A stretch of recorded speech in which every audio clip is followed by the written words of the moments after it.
Seattle is known for its melting pot of culinary cuisines. Here you will find everything from Cuban sandwiches to steaming bowls of pho, Ethiopian injera bread, anyone? And all-American clam chowders. It's really hard to mention Seattle's culinary food scene without mentioning its beloved chef, Tom Douglas. Tom's creativity with local ingredients and his incorporation of ethnic cuisines in his restaurants have helped put his restaurants and Seattle on the national stage. Hi, Tom. Thanks for joining us today at ethnicseattle.com. Thank you. So for lunch today, I want to introduce you to a few items that we got around the neighborhood in International District for your enjoyment today. Today, this is the famous Taiwanese pork bun.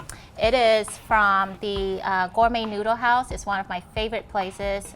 It's made with pork belly, some pickled cabbage, and cilantro and chopped peanuts in there. It's one of my favorite places to get these Taiwanese buns.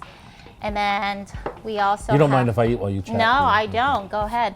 And we also have roast pork from, roast duck from the King barbecue place. And then some dim sum from the Purple Dot Cafe. And I see hagao, but I don't know what these are. These are pork and chive, pan-fried pork and chive dumplings. It's made with a house-made wonton wrapped, a little bit crispy on the outside and savory on the inside. So thanks for joining us today. Absolutely, it's good fun. Thank you.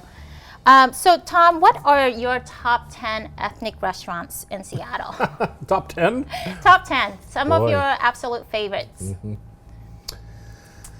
Ethnic is a funny term, right? So we're all ethnic. And so that's what I think what I like to do is celebrate the different ethnicities, whether it's mine, which is Scottish, German, Irish, or coming to Chinatown or Little Saigon or wherever you happen to be moving about. So I don't really think about it in that term. Yes. Because I just like all food. But if you were to force me into a corner and say, what's my favorite Vietnamese or things of, I think both of the present history, your place, for example, and I think back of where I learned to love Vietnamese food, which was And Saigon where was over that? the counter in the Pike Place Market. Exactly. And Lucy and Ving and the people that had that for years and years, I would walk down from my restaurant and go have lunch at their restaurant and just sit at the counter. And what do you usually get there? I used to get the chai ya, and then always I really learned how to do the classic Vietnamese caramel there with and they would use small chickens or game hens and soak it in that delicious fish sauce caramel, and but I think about that, and then I go back all the way to when Vietnamese food first became popular in town, which is after the Vietnamese War, right? And and we had Lao and Cambodian and Vietnamese immigrants coming through our kitchens, and the first time I remember having a chai ya was when Kam Sa Vang Sautup his wife brought his lunch to him. And it was a little spring roll with a little peanut vinegar, and he was eating them. It was like, dude. Share. She better make some for all of us. Exactly. And we loved them. We put them on the menu. Wow. We hired her to make spring rolls and had them on our menu at Cafe Sport some almost 30 years ago.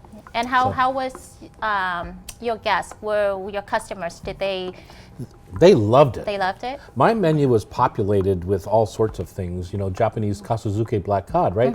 Was never on anybody's menu. Wasn't in the grocery store like you could find it now. Exactly. I served it with a seaweed salad, which was only in Japanese restaurants. And I've always been interested in exploring ethnic foods, although some are new. Like you don't see this around very much, but No, this is something that's probably introduced in the last 5 years, Yeah. I would say. Yeah. Whereas kasuzuke black cod, made with the leaves from the sake tanks, mixed with miso and sugar and mirin, that's probably thousands of years old. So I appreciate both sides of that spectrum. So. Yeah, I think in Seattle in the past, I would say decade, there's been new cultures, new ethnic groups that have introduced their own food into the food scene. And so where do you think Seattle's current ethnic food scene is at right now? Is it comparable to other cities? I think it is, and I think it's trying to break out. If you look at what I did with Lola, my Greek restaurant, right, Yes. which I've always One said of is my not. favorite, by the way. Well, thank you. It's not a Greek restaurant; it's a Greek-spirited restaurant. If you look at what we tried to do there, which was, what would Jackie, my wife's grandfather think if he went to Athens today, what would the influences be? Would they still be making just spanakopita and eggplant moussaka and that kind of thing? Or would they have transitioned into a more regional ethnic? Would there be some Moroccan influences in Athens? Would there be some Turkish, Istanbul influences in Athens? And would that cuisine evolve? And I think we're finally starting to see, with the help of the David Changs of the world and things like that, some of these ethnic cuisines kind of transitioning into worrying about ethical sourcing, worrying about farm fresh vegetables, and not just everything cheap, right? As cheap as it can be, and and selling it for as little as possible. Yes. In the New York Times yesterday, there was an article on a spring roll restaurant, and they were talking about the fact that the spring rolls were $2 a piece, whereas the norm in New York Chinatown is $4 for $5 or something. Yes.